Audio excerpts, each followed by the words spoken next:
Olá, meu nome é Fagner Dantas e esse é o Prazer em Conhecer, seu ponto de encontro de livros, ideias e pessoas. Então, se você gosta de ler livros, compartilhar ideias e conhecer pessoas, você está no lugar certo. Então, já se inscreve no canal, aciona as nossas notificações e, se gostar desse vídeo, já deixa o seu like. Bom, esse é um vídeo muito especial mesmo, porque hoje estamos comemorando aqui, né, um personagem, né, uma figura da literatura mundial que é extremamente importante aqui para o canal, extremamente importante para a minha educação literária, para a minha formação de repertório literário. Esse autor, eu diria assim, que é um dos pilares dessa minha formação e certamente é pilar também da formação de toda uma literatura mundial em torno da sua obra, né, da sua grande obra, dos seus romances inesquecíveis, dos seus contos também, muitos deles memoráveis. Então, obviamente, nós estamos falando, nesse dia 11 de novembro de 2024, nós estamos falando do aniversário de Fyodor Mikhailovich Dostoiévski. Né? Estamos aí desse grande autor, Dostoiévski, que nasceu em 11 de novembro de 1821. 1821. Então a gente não poderia deixar passar essa data, né, aqui no nosso canal, esse primeiro ano aqui do nosso canal. O canal Prazer em Conhecer foi criado em 1º de julho de 2024, né, dia do meu aniversário. Esse foi o presente que eu me dei, foi criar esse canal, criar esse meio aqui, esse ambiente de comunicação para falar sobre livros, que é algo que eu gosto tanto. Então foi um presente para mim, no dia 1º de julho de 2024. E nesse 11 de novembro, né, o primeiro 11 de novembro que se passa com o canal em funcionamento, a gente não poderia deixar de fazer uma pequena homenagem, singela homenagem aqui a Fyodor Dostoiévski na data do seu aniversário. Então é isso que a gente pretende fazer hoje, um vídeo, eu espero, um vídeo rápido, mas um vídeo que vai trazer alguns detalhes, né, da vida do Dostoiévski. Obviamente, não me arvoro aqui a fazer uma biografia de Dostoiévski como deve ser feita de fato. Todo mundo conhece a famosa biografia do Frank, né, que é o grande biógrafo do Dostoiévski, né, seus 5 volumes, né, também tem essa versão reduzida em um único volume, e aí de certamente um calhamaço incrível, mas o seu texto original em 5 volumes.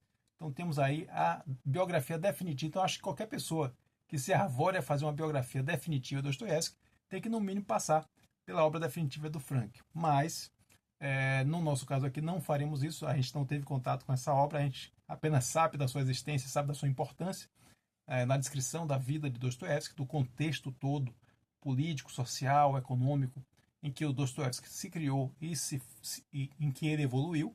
Então não faremos isso, faremos apenas breves apontamentos aqui sobre a vida de Dostoiévski e principalmente, o que é que eu posso trazer de novo? Eu trago aqui o que eu tenho de Dostoiévski aqui no Quartinho dos Livros. Aqui no nossa pequena coleção de livros, eu separei aqui tudo que eu tenho de Dostoiévski, né? Escrito pelo Dostoiévski, e teremos aí uma faixa bônus no final de tudo, onde eu falo de um livro que não é escrito pelo Dostoiévski, mas que se aprofunda, que investiga, que lança um olhar sobre essa obra, né, sobre a obra desse gênio da literatura mundial. Então, basicamente, é isso que faremos hoje. Como eu disse, uma pequena, uma singela homenagem, só porque nós não podíamos, de fato, deixar passar em branco essa data, o 11 de novembro, essa data que marca o nascimento de Fyodor Dostoiévski. Então, faremos aqui alguns apontamentos da vida do Dostoiévski, apontamentos sobre as obras que eu tenho aqui, né, as obras que eu tenho aqui na casa do Dostoiévski, rapidamente, breves apresentações sobre cada uma dessas obras. E vou fazer também vou me deter sobre os 5 elefantes, os famosos 5 elefantes de Dostoiévski, né, os seus 5 grandes romances. Vou aqui falar um pouquinho de cada um, tá? Então essa aí é a nossa homenagem ao Dostoiévski. Então já começando aqui, novamente, né, nascido em 11 de novembro de 1821, né, convivendo ali na cidade de Moscou, na Rússia, mas também numa propriedade rural que seu pai tinha em Tula, né, que também conviveu aí nesses dois ambientes, o ambiente urbano e o ambiente rural. Seu pai, um médico, né, de uma certa aristocracia já decadente, né, então o Dostoiévski sente essa mudança, né, desse padrão de vida que ele estava colocado. Né. Aos 16 anos, ele, pouco depois de perder a mãe, né, a sua mãe falece, e pouco depois ele é mandado para o colégio militar, né, o colégio de engenharia militar, que era para que tivesse a sua formação acadêmica. Seu pai, então, médico, né, futuramente, inclusive, terá um fim trágico, né, será morto pelos servos da própria propriedade rural que ele tinha ali naquela região. Então, mas ele não queria que o seu filho seguisse a carreira de médico. Ele queria que ele fosse engenheiro militar e, portanto, mandou ele e o seu irmão mais velho, Mikhail, para estudar em São Petersburgo, no Colégio Militar, para se formarem engenheiros militares. Né? Só lembrando que Dostoiévski é filho, né, é o segundo filho de 6 irmãos. Né? O Mikhail, o mais velho, Dostoiévski, e mais 4. Então formam uma comunidade de 6 irmãos. E Dostoiévski tem na relação com o seu irmão mais velho, Mikhail, uma relação muito forte que nós vamos ver à frente, que vai impactar muito a vida de Dostoiévski, essa relação dele com seu irmão. Então, os dois seguem para São Petersburgo, né, fazem então um colégio militar para se formarem em engenheiros militares. O Dostoiévski se forma ali em 1841, ele ainda faz um curso, né, em 43, de fato, ele assume um posto numa guarnição e aí, vamos dizer assim, se assenta, né, termina a sua formação acadêmica e começa a exercer aí a sua atividade profissional, mas obviamente já existia ali um desejo muito grande da literatura. Né? Durante os anos, até no próprio colégio militar, a troca de cartas entre o Dostoiévski, o Fyodor Dostoiévski e seu irmão Mikhail, já mostram ali a intensa leitura que o Dostoiévski faz das obras de Balzac, das obras de Shakespeare. Né? Shakespeare é uma grande influência também para o Dostoiévski. Então ele já vem ali alimentando esse desejo de ser um escritor. Dito e feito, em 43, ele então assume esse posto nessa guarnição e passa aí sim, com essa estabilidade, a se dedicar a parte das publicações, né? a sua parte, vamos dizer assim, a seu trabalho de escritor. O seu primeiro texto publicado ali, que não é exatamente um texto seu, mas uma tradução que ele consegue publicar, é uma tradução de Eugène Grandet, que é uma obra de Honoré Balzac, né? Como eu disse, um dos autores que o Dostoiévski lia. Então ele consegue publicar essa obra, se não me engano, em 44, mas 46 é o grande ano. 46 é o ano em que Dostoiévski publica seu primeiro livro, seu primeiro texto realmente com esse peso, né, de ser um texto mais alongado, um texto mais estruturado. E esse texto mais estruturado é Gente Pobre. Eu vou falar posteriormente de cada um aqui. Aqui a gente vai fazer primeiro esse en passant na vida do Dostoiévski, depois a gente vai voltando falando aqui desses livros. Então, ele publica o Gente Pobre em 1846, é o seu primeiro romance, e esse romance ele é recebido com festa, ele é recebido com todas as glórias por parte da crítica literária russa. Inclusive o famoso crítico Belinsky, ele coloca Dostoiévski como sendo o sucessor de nada mais nada menos que Nicolau Gogol, né, de Almas Mortas. Nós temos aqui também no quarto dos livros essa grande obra, né, essa obra aqui tão significativa da literatura russa. Então o Belinsky já coloca assim, o Dostoiévski com aquele seu romance de estreia, ele já coloca ele nessa condição. Olha, nós temos aí o substituto do Gogol.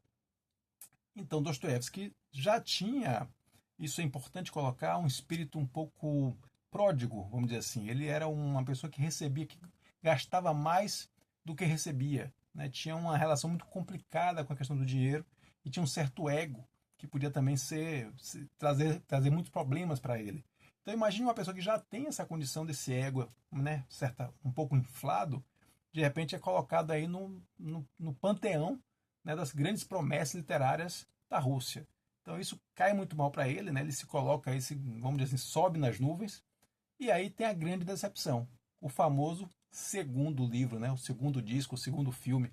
O artista sempre tem essa coisa de quando faz essa sua primeira obra já recebe essa visibilidade toda, a ideia da segunda obra, né, do sucessor, o que vai vir depois do sucesso, e aí sempre tem essa grande sombra, né, em torno dos artistas. E com Dostoiévski não foi diferente. Ele lança um outro livro chamado O Duplo, hoje muito conhecido, também de 1846, mas recebido de maneira muito fria pela crítica. E a partir daí, seus outros textos também não vão ter aquele sucesso que parecia, né, diante dele, parecia uma estrada de ouro que se abria para ele a partir da recepção calorosa de Gente Pobre. não acontece o mesmo não acontece com esses outros textos posteriores, entre eles, por exemplo, o duplo. Ele vai escrever contos, outros textos vão sendo escritos, mas até aí o grande acontecimento vai se dar em 1849. E esse é um acontecimento terrível, negativo. Por quê? Porque Dostoiévski, ele circulava, ele frequentava reuniões na casa de um jovem rico chamado Petrashevsky. E o Petrashevsky, há controvérsia se era ou não um revolucionário, mas fato é que era um admirador do socialismo utópico, né? Era um admirador de ideias que não eram tão afeitas assim ao regime czarista, que era o regime atual naquela época, então, da época na Rússia. Então, esses encontros de intelectuais acabavam circulando algumas ideias, algumas cartas, alguns textos. Então, era visto de maneira assim, como sendo um núcleo rebelde, né? Um núcleo insurgente. E essa participação do Dostoiévski nesse núcleo insurgente, no chamado Círculo Petrashevsky, ou Grupo Petrashevsky, ele é motivo para que Dostoiévski seja preso. Então ele é preso em 1849 e é condenado, inclusive, à morte. Condenado à morte. Sendo que ele passa 8 meses na prisão e quando ele é finalmente levado ao cadafalso, levado ao seu local de execução, inclusive ele lembra exatamente da condição de ser o sexto condenado. Então os condenados eram colocados de 3 em 3 no pelotão, no paredão de fuzilamento, e ele era o sexto, então ele estaria no segundo grupo a ser fuzilado. Então eles fazem todo o processo, beijam a cruz, tem a espada quebrada sobre eles, né, como um símbolo da morte, vestem as roupas, né, dos condenados à morte, então fazem todo aquele mise-en-scène. Então tudo levava a crer que ele de fato seria fuzilado.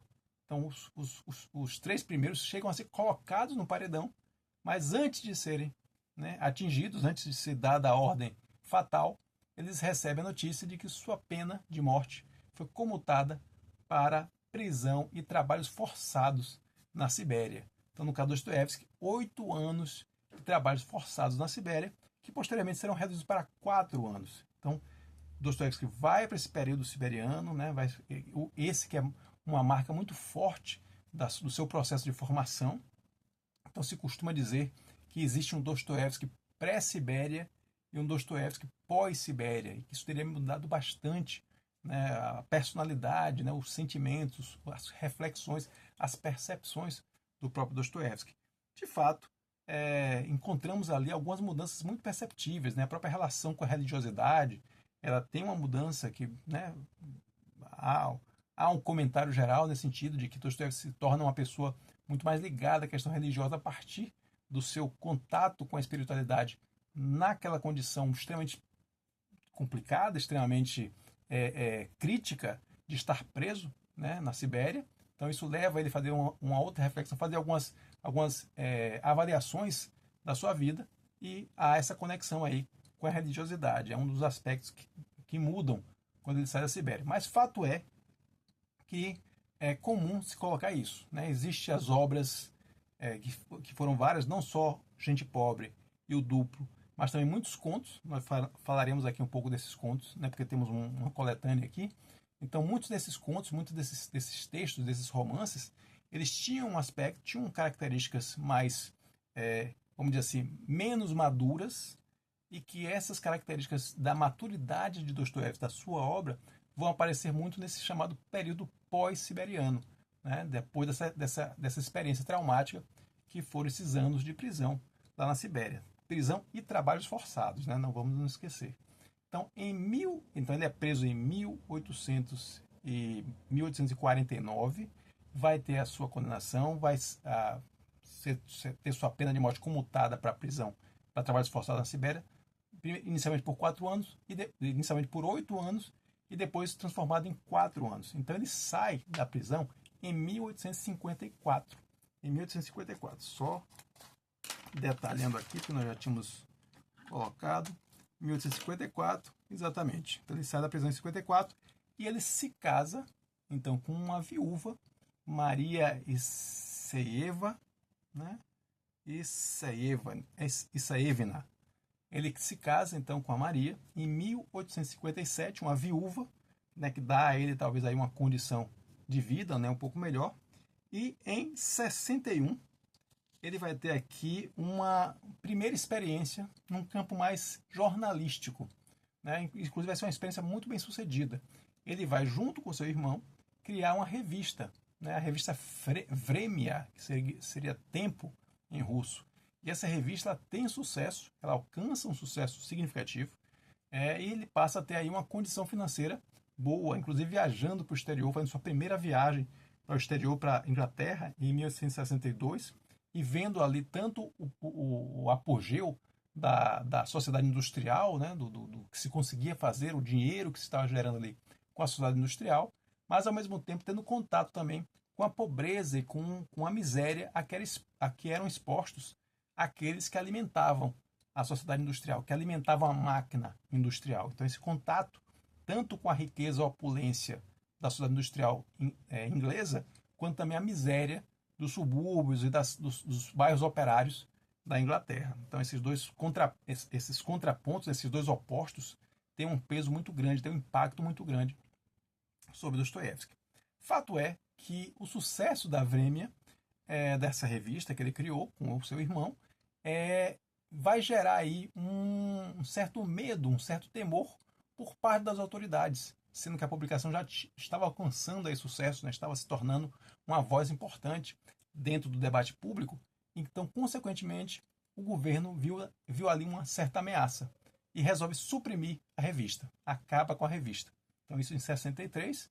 Em 64, ele inicia uma nova revista, A Época, só que ele sofre dois grandes reveses. Em 64, ele perde tanto a sua esposa, a Maria, quanto também o seu irmão, Mikhail, né? O seu grande, eu diria assim, sua grande base, seu grande alicerce. Né? O Mikhail era o diretor financeiro, tanto da Vremia quanto da Época. Então, quando ele morre, toda aquela estrutura, toda aquela organização financeira vai por água abaixo e Dostoiévski vai aí sofrer com uma dívida de 15 mil rublos. É uma dívida que ele não tem a menor condição de pagar, teria que pagar em várias prestações aí ao longo de vários anos. Então, ele, inclusive, chega a viajar para o exterior para tentar fugir dos credores. Né? Mas outros aspectos também já começam a aparecer, inclusive vão aparecer na sua bibliografia também, que é esse aspecto da jogatina, né? Do seu vício, da sua maneira pródiga de lidar com dinheiro. Então, mesmo essa viagem, né, para fugir dos credores acaba gerando mais dívidas ainda diante da jogatina, diante dos jogos. Então, isso é um outro aspecto que também vai levar novamente a vida do Dostoiévski para uma outra situação bastante precária. Então, ele vai, né, tendo a sua vida, e aí vamos fazer um salto. Né, como eu disse, a ideia desse vídeo não é fazer uma biografia aprofundada do Dostoiévski, certamente faremos isso num outro momento, mas aqui foi só para dar esse ampassão, só para dar um pouco dessa vida do Dostoiévski, nesses momentos principais.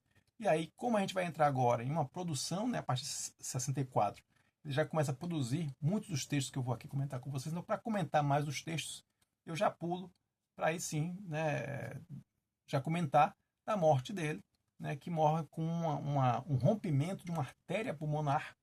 Né, esse rompimento muito influenciado também pela debilidade da sua saúde por conta de um mal que o acomete desde muito cedo, que é a epilepsia. Então, sua saúde já estava prejudicada pela própria questão da epilepsia e o nosso querido Dostoiévski tem esse fim aí, com esse rompimento dessa artéria pulmonar. Né?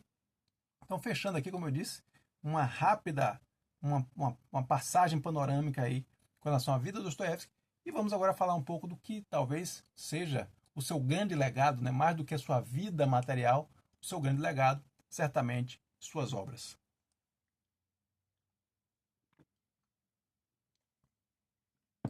Bom, a primeira que eu quero mostrar para vocês não poderia ser outra. Gente Pobre. Gente Pobre, esse romance de 1846, aqui numa edição dupla, Gente Pobre e O Duplo, né, os dois textos lançados em 1846, com uma grande diferença. Gente Pobre, muito bem recebido, já O Duplo recebido de forma fria pela crítica russa. Então, no caso de Gente Pobre, temos aqui um romance epistolar, ou seja, um romance composto a partir de cartas trocadas entre Varvara e os nomes russos são terríveis para pronunciar, né? Diovushkin, acho que seria o mais próximo que eu consigo alcançar aqui, Diovushkin. Então esses dois, o Diovushkin, o que me interessa, né, no caso da composição do personagem, o Diovushkin é um funcionário de baixo escalão, já de uma idade avançada, já entrando em anos, né, muito pobre, muito humilde, e se encontra com alguém tão humilde e tão pobre quanto ele, que é a Varvara, que é uma órfã que trabalha ali como empregada. Então os dois acabam se encontrando e acabam construindo aí uma relação hora de pai, hora de amante, né? Sempre no aspecto da ideação, né? da idealização por parte muito mais aí do Diovoshkin, né? desse funcionário, né? Em relação a Varvara, uma jovem muito humilde, os dois muito pobres. Isso é o tom desse romance, essa pobreza, essa miséria abjeta, essa troca de pequenas coisas a fazeres tão simples, mas para eles é algo tão significativo devido justamente a essa condição de penúria absoluta que os dois vivem. Então essa espécie de romance, né, essa coisa que vai dando, eles vão trocando essas experiências, vão meio que dividindo entre si essas dores, vai existindo ali uma esperança de um amor, uma esperança de uma relação, que ao final a realidade dura, puxa o tapete e essa relação não se constitui. E o final é dramático, o final realmente é muito triste, né, para quem esperava ver, né, naquela relação um lampejo de esperança para a vida dessas duas pessoas tão sacrificadas aí pela vida. Então essa é um pouco da sinopse rapidamente aqui do Gente Pobre. Não é por nada, né? Não é à toa que ele foi muito bem recebido, né? Um romance, claro que com talvez a ingenuidade, talvez a certa imaturidade ainda de um Dostoiévski em formação, né? De um escritor ainda em formação, mas já com a beleza que espantou e que impressionou aos críticos. Já o Duplo, nós temos a figura de um conselheiro, né? Que vive uma situação muito insólita. Ele que é uma pessoa, de certa maneira, pacata, de certa maneira até um pouco apagada, ele vê essa sua identidade, né? essa sua posição dentro ali da repartição, dentro do seu ambiente, ser tomado por uma pessoa que é como se fosse um sósia dele, como se fosse efetivamente um duplo dele. Então é essa situação que, como eu digo, já é bastante diferente do Gente Pobre, que é uma coisa mais realista. Aqui nós temos um avanço em aspectos psicológicos, em aspectos mais, diria assim, mais imaginativos da mente do Dostoiévski, que já é uma outra linha que ele assume aqui. Esse que é um texto que foi, inclusive, muito adaptado para cinema, né, filmes, a partir dessa ideia de uma figura que tem, vamos dizer assim, é até certo ponto apagada, mas esse apagamento que ele tem, ele vai alcançar escalas inimagináveis quando uma outra pessoa acaba, de alguma maneira, assumindo a sua identidade. Então esse é um pouco também da história do Duplo, esse segundo romance aí de 1846 do Dostoiévski, está aqui no quartinho dos livros. Vou trazer apenas o que eu tenho aqui em mãos. Vou seguir para um dos meus favoritos. Esse é um dos meus favoritos, não tenho dúvida. Li esse texto e a leitura foi primorosa, foi realmente uma alegria ter encontrado esse texto. Ajudou inclusive um pouco na prática aqui do inglês, porque a obra está em inglês, que é aqui colocado como Memoirs from the House of the Dead, nada mais do que Memória da Casa dos Mortos, ou Memória da Casa Morta, também é uma outra tradução que nós encontramos aqui no Brasil.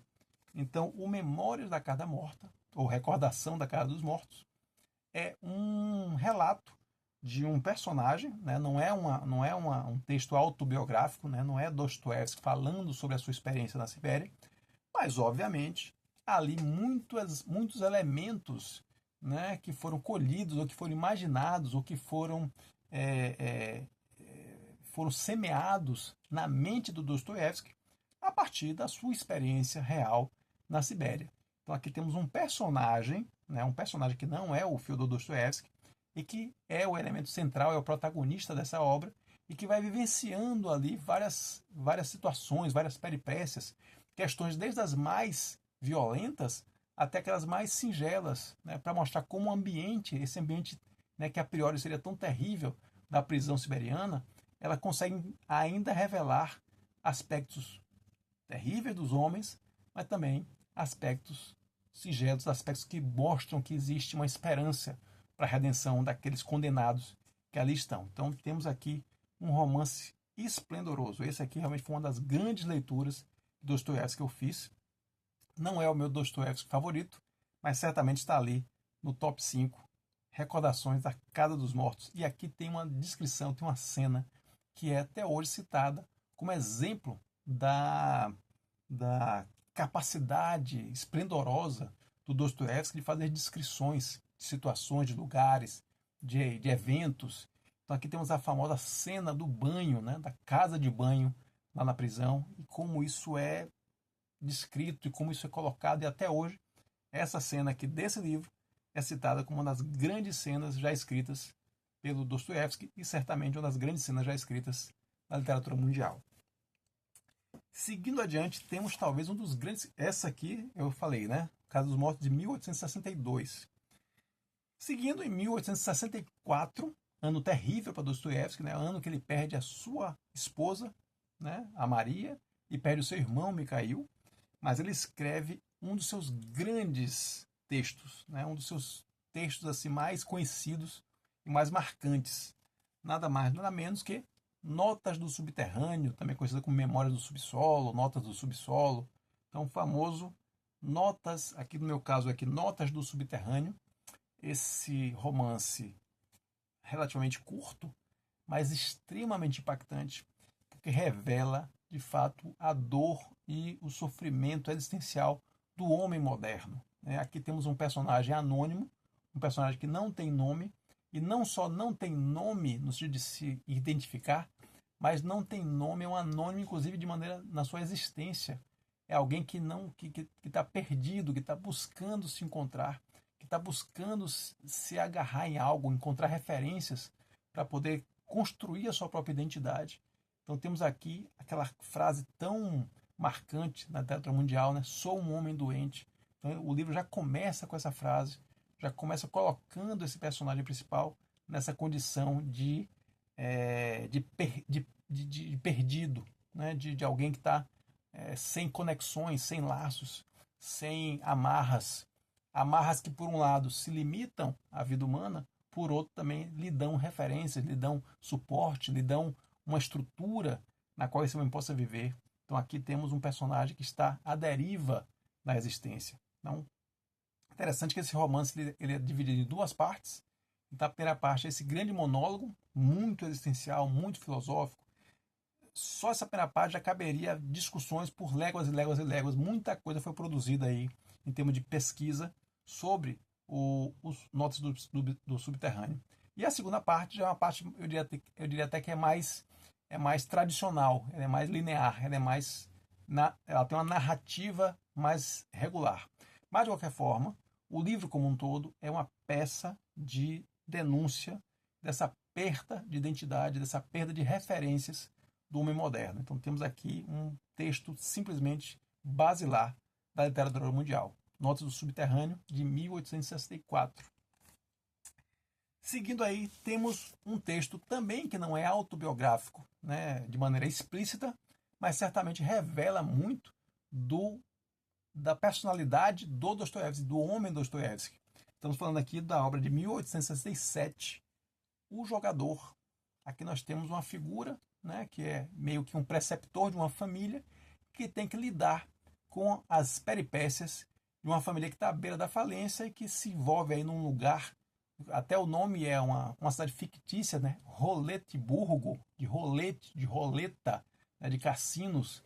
Então aqui a ideia do jogo, das apostas, de se meter no buraco negro por causa de dívidas, isso está muito presente nesse livro aqui.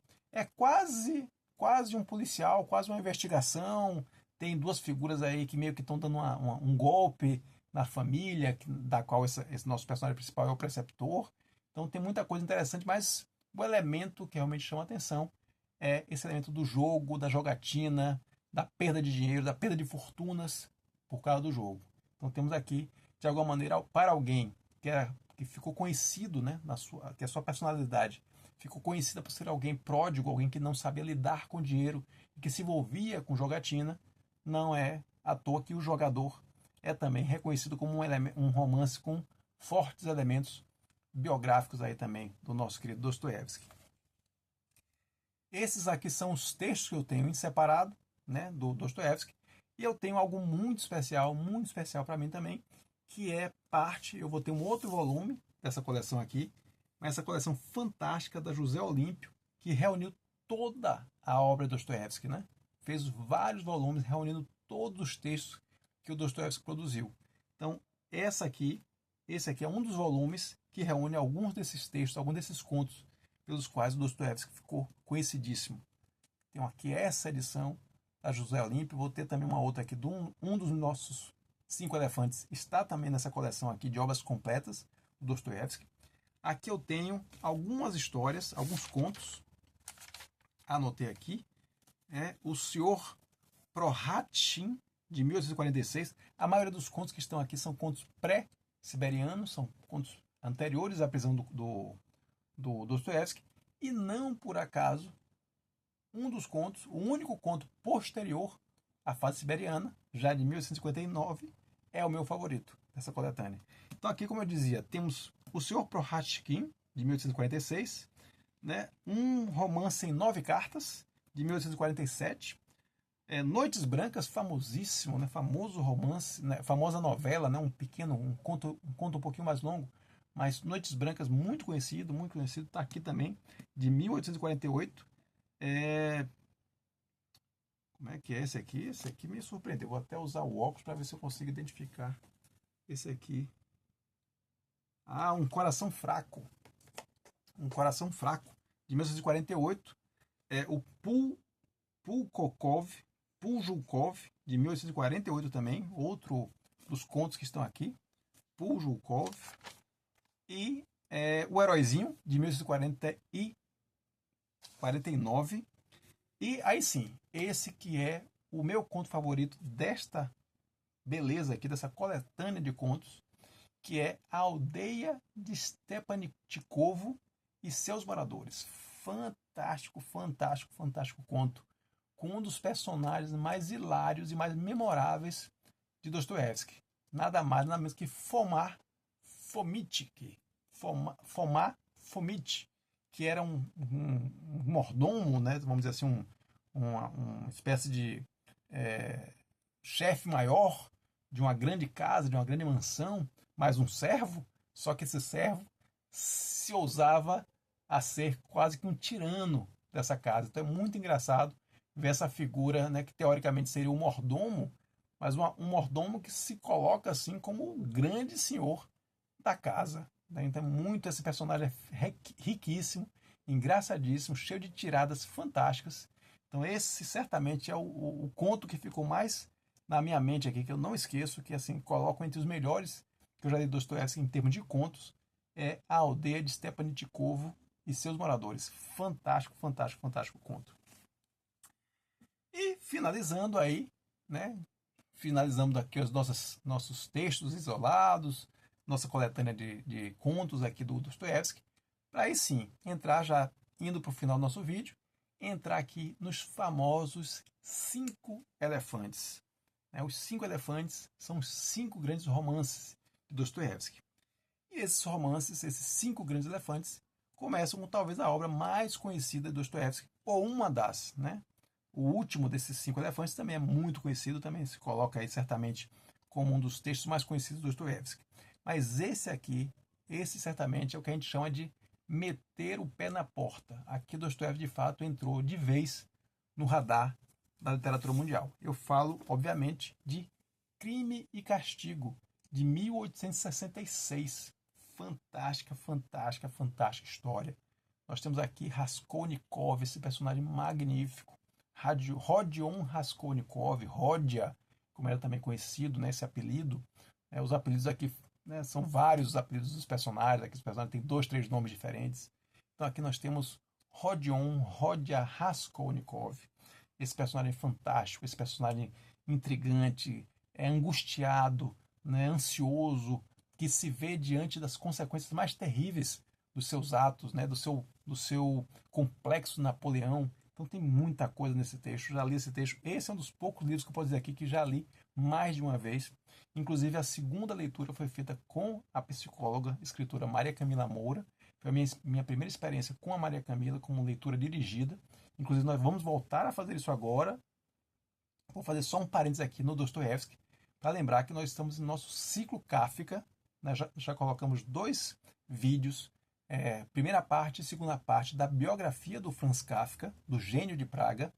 E para já iniciar o nosso ciclo Kafka, que vai continuar no próximo domingo, dia 17 de novembro, onde nós vamos colocar a primeira parte do nosso Na Lupa do Lippe sobre este livraço aqui, ó, O Processo, clássico da literatura mundial de 1925, escrito por Franz Kafka. Então nós vamos avaliar ponto a ponto, detalhe a detalhe, dessa grande obra a partir do dia 17 e faremos isso em par e passo, em paralelo, com a leitura dirigida da Maria Camila Moura para O Processo, que vai começar dia 13, na quarta-feira. Então, teremos o dia 13, na quarta-feira, a primeira aula da leitura dirigida de Maria Camila Moura, gratuito, para todo mundo assistir no YouTube, no canal da Maria Camila no YouTube. Então, fica aqui o convite para vocês assistirem também. Eu vou estar lá, com certeza.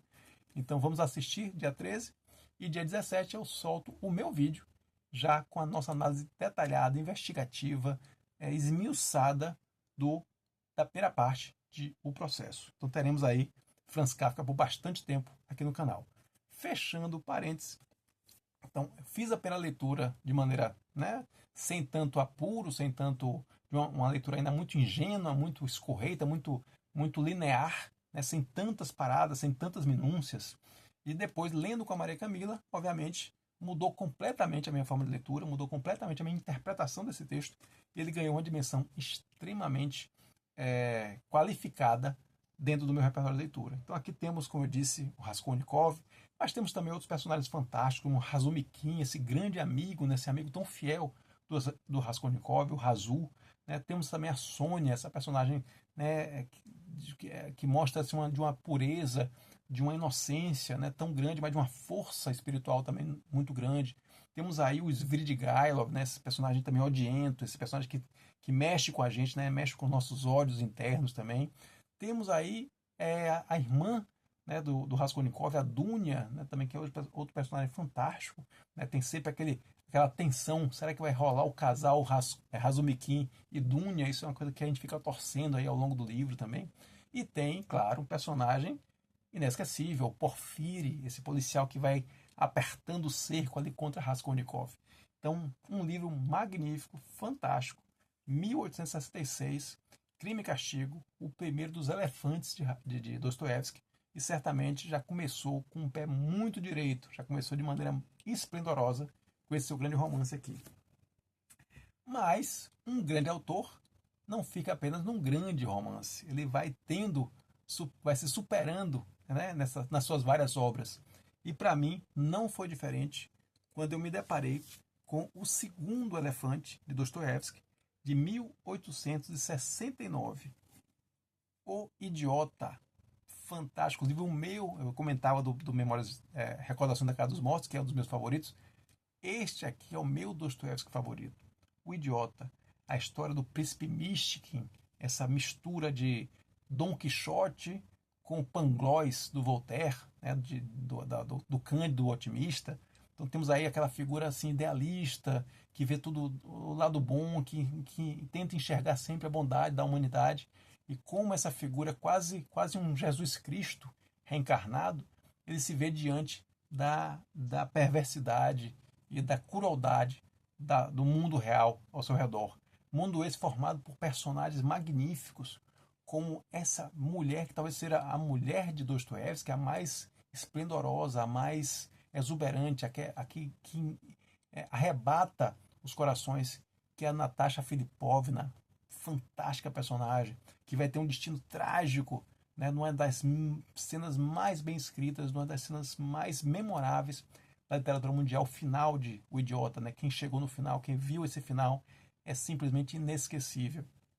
E ao lado da Natasha Filipovna, essa personagem tão magnífica, temos essa figura do Rogojin, né? Essa figura odienta, essa figura que realmente mexe também com a gente, que como só o Dostoiévski consegue fazer, né? Aquele personagem que a gente tem de fato um ódio quase visceral, né? Pela sua amoralidade, pela sua perversidade, pela sua condição abjeta enquanto ser humano. Então temos aqui um texto simplesmente esplendoroso, maravilhoso. O Segundo Elefante de Dostoiévski, O Idiota, de 1869. Mas ele não poderia parar por aí, ele tem que ir mais longe, ele tem que fazer algo ainda mais grandioso.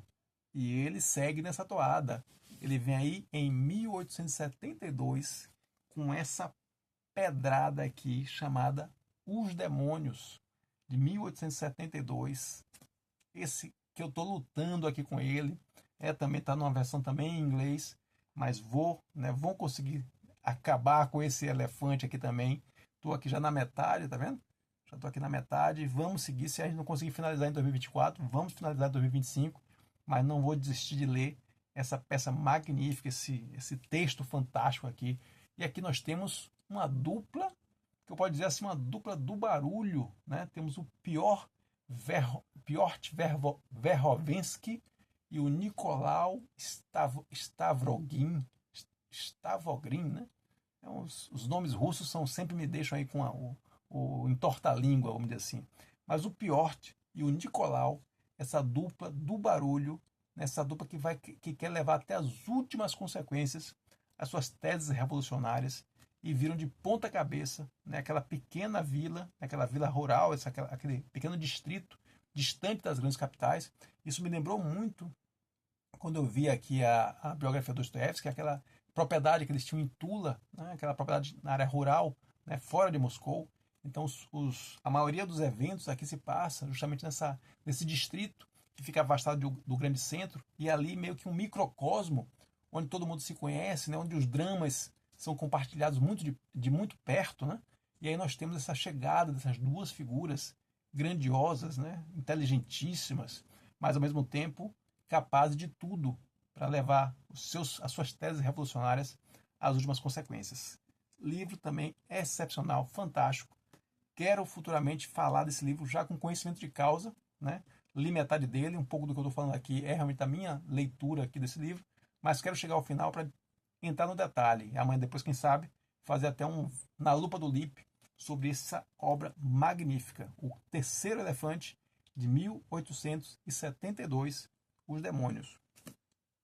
O Quarto Elefante, esse eu diria que é o elefante menos conhecido, né? Eu, particularmente, ouvi muito pouco falar, li muito pouco a respeito dessa obra, mas é certamente um Dostoiévski, é um dos elefantes e tem que ser considerado à altura, tem que ser colocado aí no panteão das grandes obras. Estou falando aqui de O Adolescente, também daquela edição da José Olímpio, de obras completas.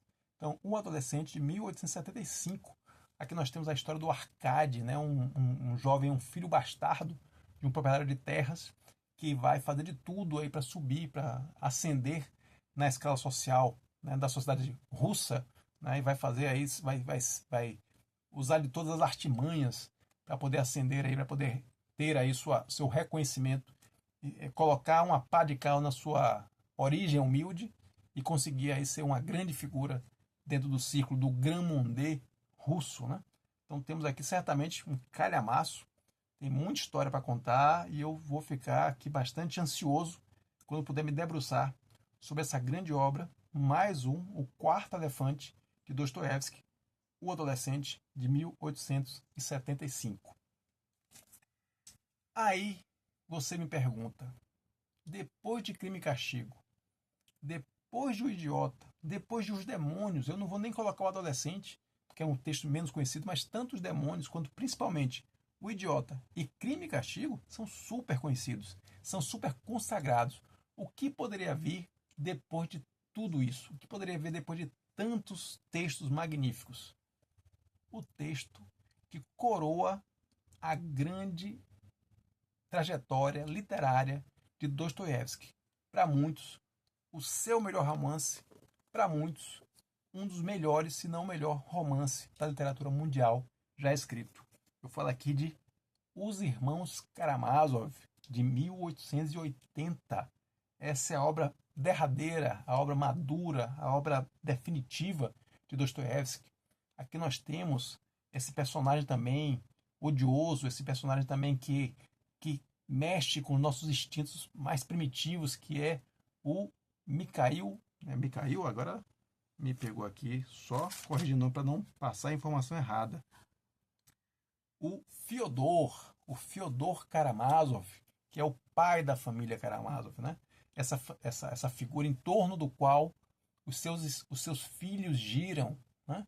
E que filhos são esses? Cada um deles personagens muito bem construídos, personagens com personalidades muito próprias, muito específicas e muito consistentes, muito coerentes, né? Então isso aqui também impressiona Dostoiévski, como ele escreve personagens que mostram também não só uma coerência, eu diria assim, uma coerência plana, uma coerência rasa, mas uma coerência com todos os conflitos morais que pode existir numa vida humana, né? Nós não somos robôs, nós não somos algoritmos.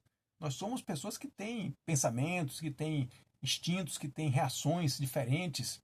Então, essa dubiedade, essa multiplicidade que está presente em personalidades reais também estão muito bem construídas aqui nesses personagens.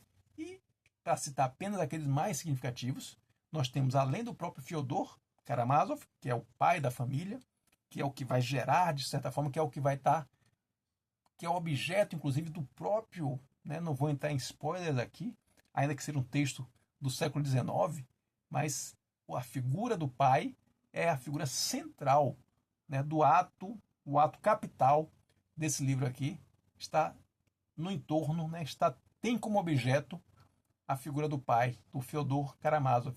E quem gravita em torno dessa figura do pai? Gravitam o seu filho mais velho, o Dmitri, que é tão sanguíneo quanto o pai, renega o pai, mas ao mesmo tempo tem uma personalidade muito próxima da dele. E temos outros dois irmãos, o Ivan, esse é uma figura. Cada um desses personagens merece um detalhamento específico, mas o Ivan, esse racionalista, esse cara frio, esse cara que vê as coisas de maneira muito pragmática, né? Então também uma figura completamente diferente do seu irmão mais velho, do Mitya, né? O apelido é do Dmitri. O Ivan, que é o Vanya, né? Que tem como apelido o Vanya, essa figura extremamente racional, extremamente fria.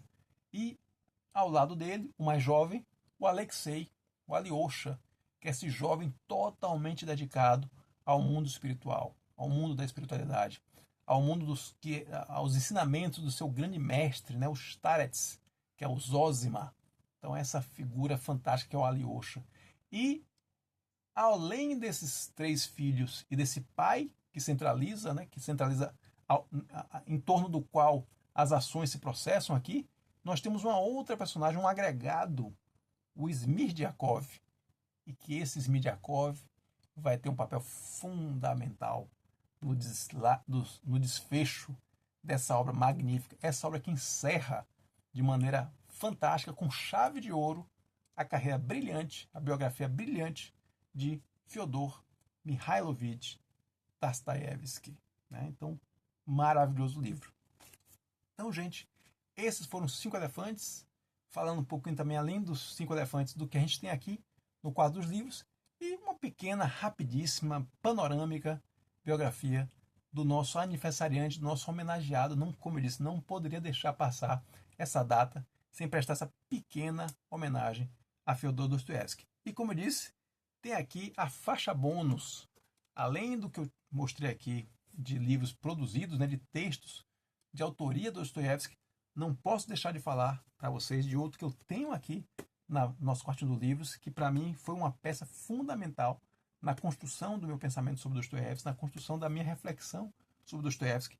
Eu diria assim, que é um autor e é um livro que não são unanimidades, nem o autor é unanimidade, nem a tese, nem as teses que são colocadas aqui no livro são unânimes. Eu já tive a oportunidade de conversar isso com um dos grandes especialistas de Dostoiévski no Brasil, que é o Vassoler, né? Então, essa figura fantástica, tem um canal aqui também fantástico no YouTube.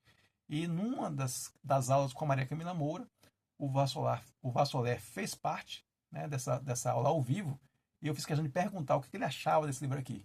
Então ele fez os elogios, fez as considerações todas, então deixou claro que não é um livro, né, não é uma unanimidade, mas é sim uma contribuição importante para os estudos em torno da obra de Dostoiévski. Estou falando aqui de Crítica e Profecia, Filosofia da Religião em Dostoiévski, de Luiz Felipe Pondé. Como eu disse, nem o autor nem a obra são unanimidades, mas para mim, particularmente, foi uma leitura extremamente enriquecedora e uma leitura que me ajudou muito a voltar depois para esses textos e olhar esses textos com uma base científica, acadêmica, estruturada, fundamentada em torno das reflexões e possíveis considerações, né, que podíamos fazer sobre as ações, sobre as situações, sobre os contextos em que esses personagens aparecem na obra de Dostoiévski. Então, não posso deixar de citar também aqui, dentro dessa homenagem, além do que o próprio Dostoiévski escreveu, o que se escreveu sobre Dostoiévski. E aqui temos um exemplo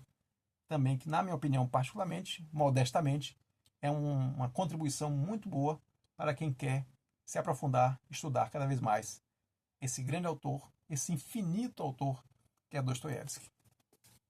Então, gente, é isso. Nossa pequena homenagem feita aqui ao Dostoiévski.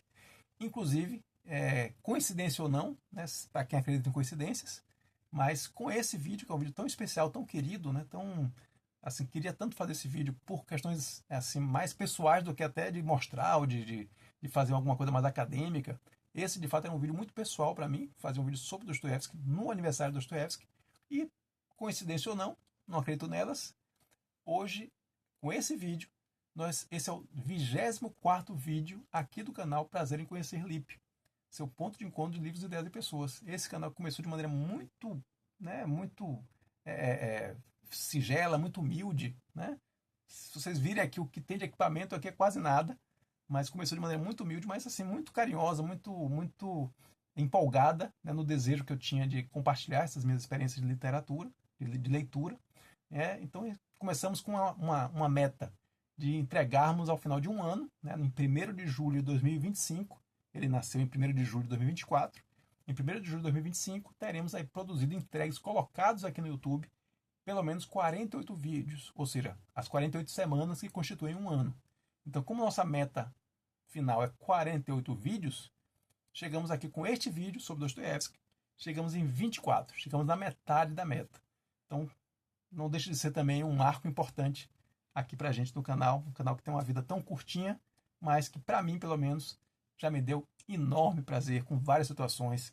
Só lembrando uma das últimas, participava de uma live aqui do Fellini, né, de duas figuras fantásticas, o Claudemir, né, o Escobar, e conversando com eles e tudo mais, e perguntar, mas quem é você, né? Você está falando umas coisas interessantes, quem é? Se apresenta aí pra gente. Eu falei, eu sou Fagner, do canal Prazer em Conhecer, Lipe, né? Tem um canal sobre literatura.